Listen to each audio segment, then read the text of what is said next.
This man literally lived in their house after murdering these people and ate ice cream, used their restroom, slept.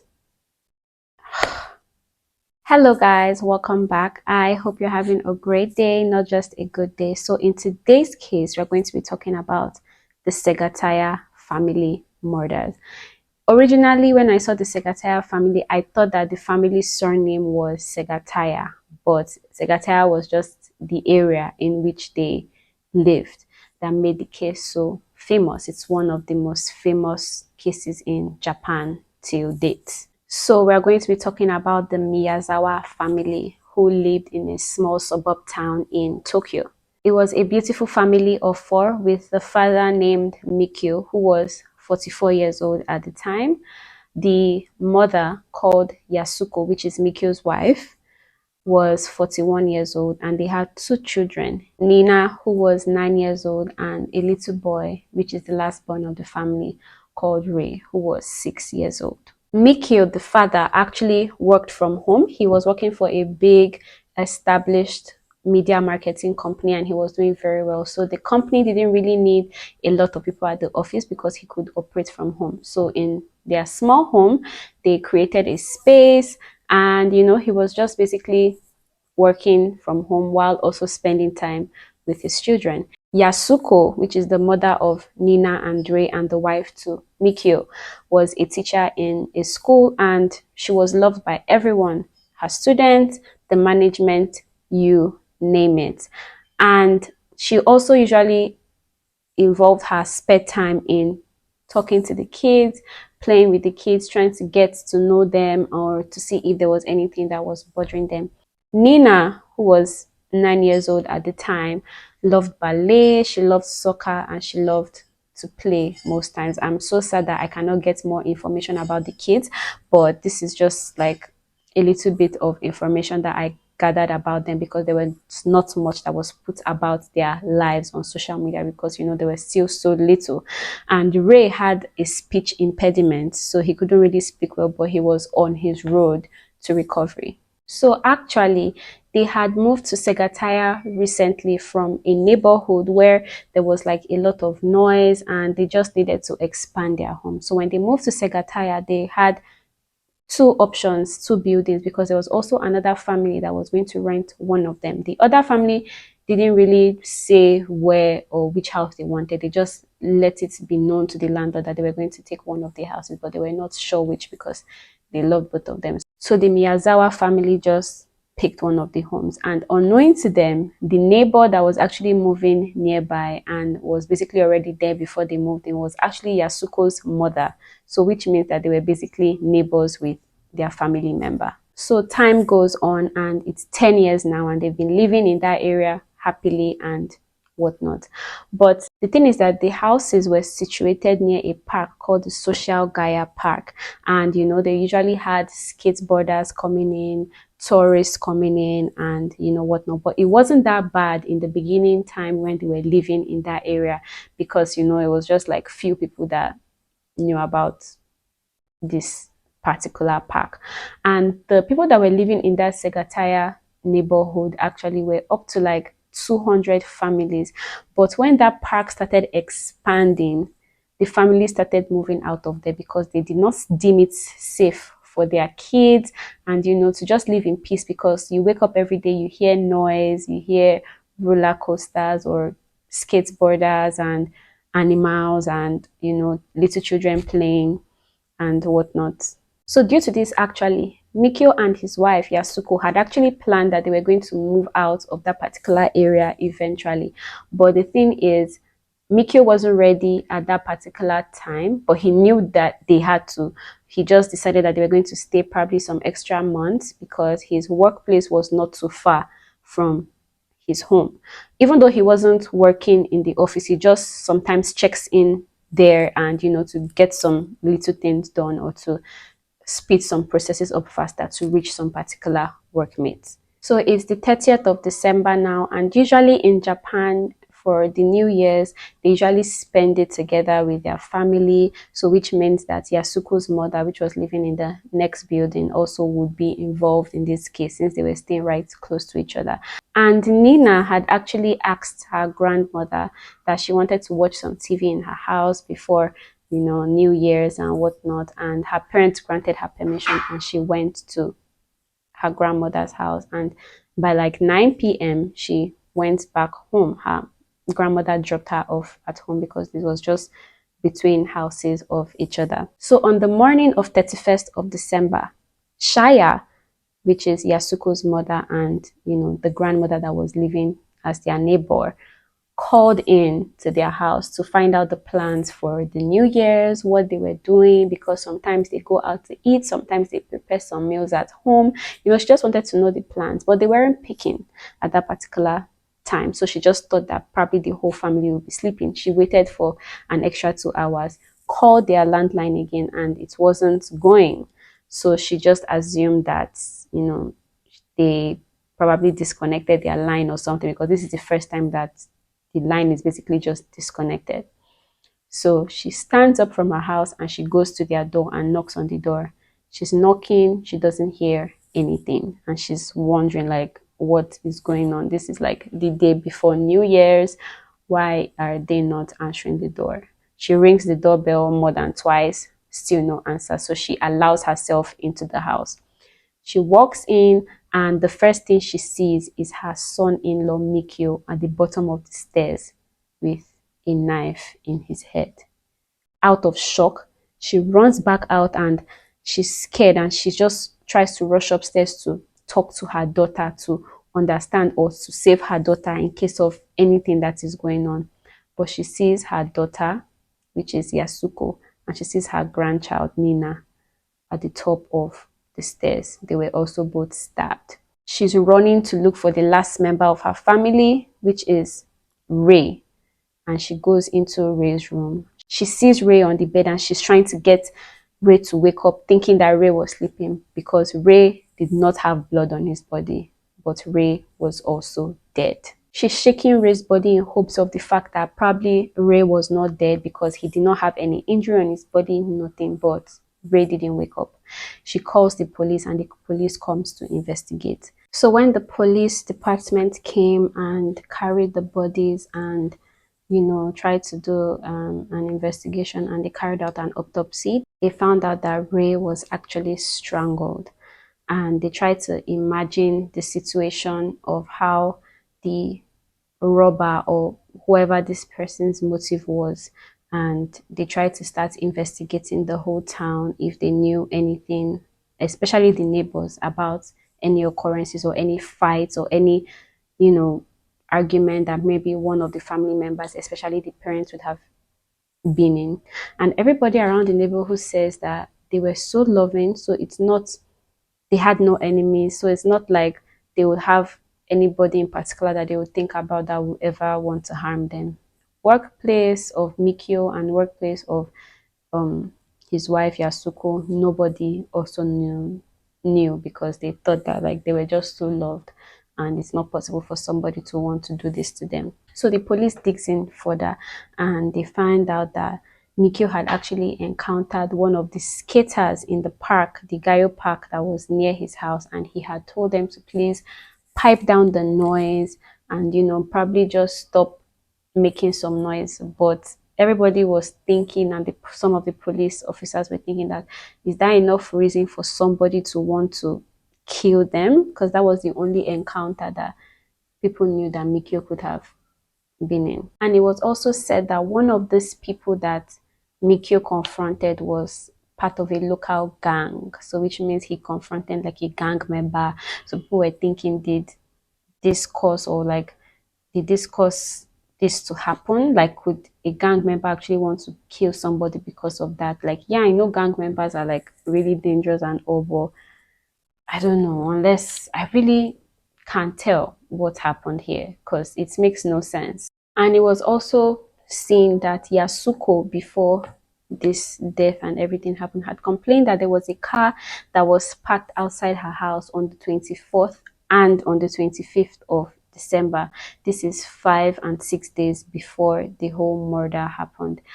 But when she complained, it didn't really make any sense because there were also other cars that were parked around, and there was also a park, so people could have just parked around the area, and maybe they did not find parking space and they just decided to park there, and they went into the park to just have some fun before leaving. Another witness came forward and said that they saw a man around his 30s or 40s in a skateboard outfit near the train station, and he was acting very suspicious. He was walking very fast, and he just looked like he was running away, if that makes sense. The police department also found out that the knife that was used to stab Mikio was actually broken, and it was still left in Mikio's head while the person pushed Mikio down the stairs. And it was seen that that knife was actually bought in a local store nearby on that particular day. The purchase of that knife was made that particular day, but nobody knew who or nobody knew when or what. Another witness, which was like a neighbor that also lived near the park, also said that they saw somebody in that look, like a skateboard look, walking around the Miyazawa home around 8 to 9 p.m.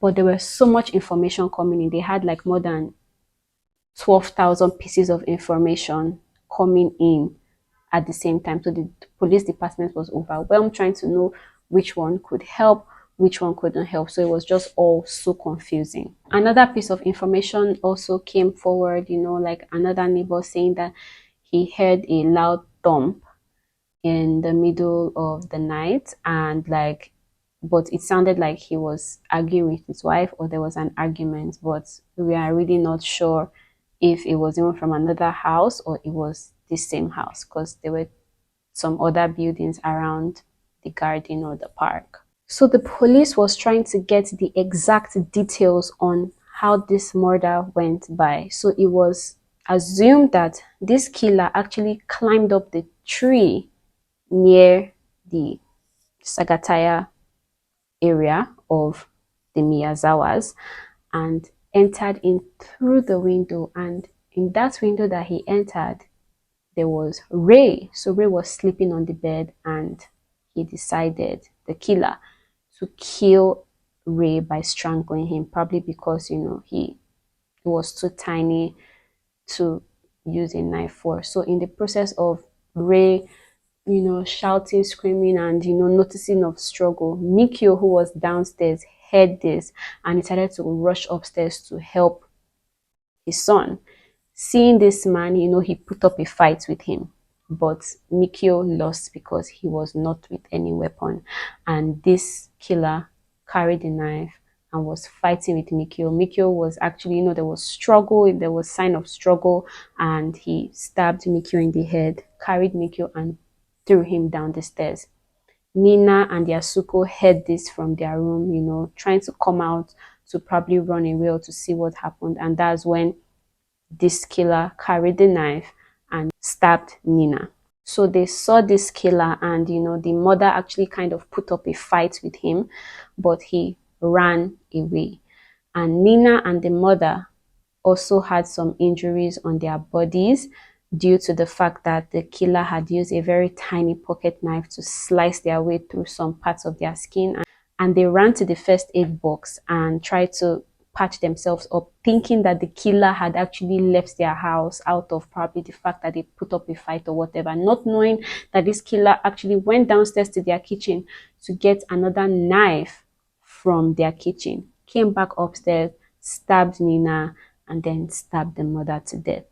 And after this, the killer did not just leave. The killer basically stayed in their house, used the restroom, used their sofa. He even had a nap. He ate ice cream, 4 cans of ice cream in their fridge. He also used Mikio's computer and tried to access some fund information, like probably trying to get money from Mikio, which was very weird because He also took some cash, like worth $1,000, but he didn't take all the cash. He just took some cash. So why didn't he take all the cash? Why did he take just some if his motive was money? And why did he try to log into Mikio's account when he could have just taken more money? Like, I don't know if you understand what I'm reasoning here. So the killer also left his outfit on the sofa of their living room, and he had a bag, a black shirt, a long white sleeve, jeans, head warmer, some shoes, and this just all seemed to look like it was that of a skater, because this is how skaters usually dress. And the thing is, those particular shirts, or the design of the shirts that the killer had only been sold to 130 people. And the problem was that they could not track all 130 people. They could only track like 12 people, and like they tried their luck. The police tried their luck.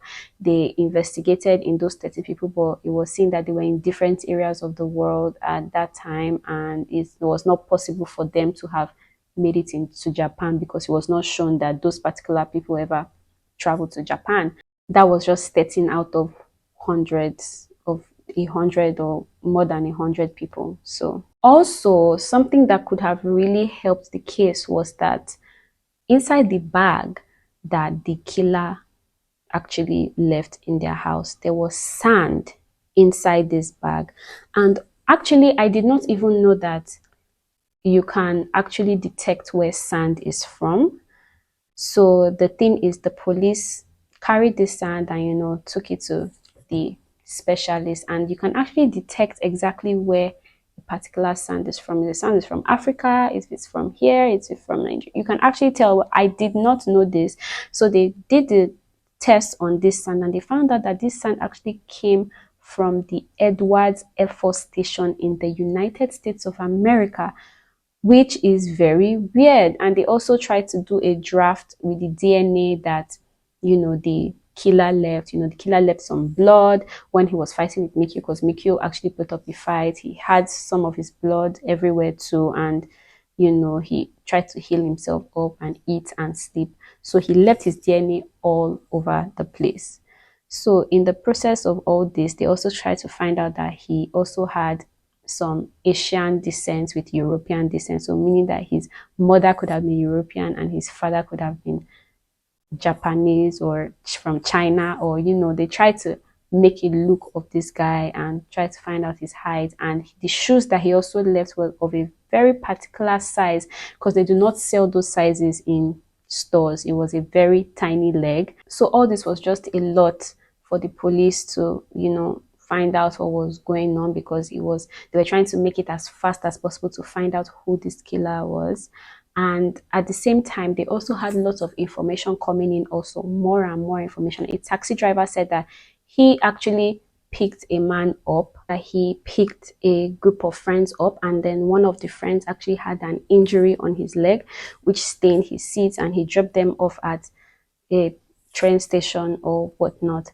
But when the police tried to get information or the blood, the taxi driver said that he had already wiped the blood off and whatnot. So he also left for speculation that, like, what if it was these guys? What if the killer was not alone? What if he also went with his friends? And the taxi driver also said that they were also acting very suspicious. But the thing is, we really don't know, because it could have actually been anybody.